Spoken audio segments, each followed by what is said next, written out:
बिस्मिल्लाहिर्रहमानिर्रहीम। जिंदगी की इस भाग दौड़ में बहन भाई हवादार खिड़कियों की मानंद होते हैं। जिंदगी में कभी भी इन खिड़कियों को बंद न होने दें। वासिफ अली वासिफ रहमतुल्लाह अलैह फरमाते हैं कि खामोश इंसान खामोश पानियों की तरह गहरा होता है।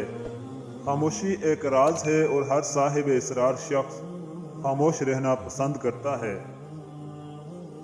और फरमाते हैं कि खामोशी दाना का जेवर है और अहमक का बरम। नेकी का रास्ता मेहनत का रास्ता है और नेकी को रोकने का रास्ता भी मेहनत का रास्ता है, लेकिन फ़र्क यह है कि एक का इंजाम दोज़ख और एक का इंजाम जन्नत है। किसी तंग दिल का माल न खाओ और हरगिज़ उसकी सोहबत इख्तियार न करो, क्योंकि तंग दिल इंसान तुम्हारी जिंदगी में स्याह रंग भरता है।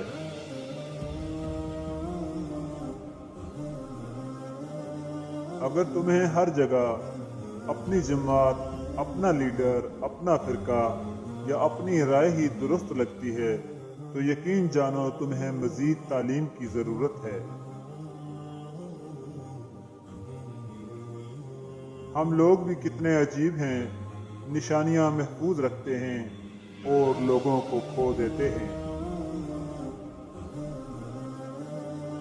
दोस्ती की शेरीनी को एक दफा की रंजश की याद हमेशा जहर आलूद करती रहती है। वासिफ अली वासिफ रहमतुल्लाह अलैह फरमाते हैं, तकलीफ उन जख्मों के मिलने से नहीं होती जो अपने देते हैं, तकलीफ तो उन अहानत आमेज लफ्ज़ों की वजह से होती है जो हमारे अपने हमारी ज़ात के पतंगे उड़ाने के लिए इस्तेमाल करते हैं।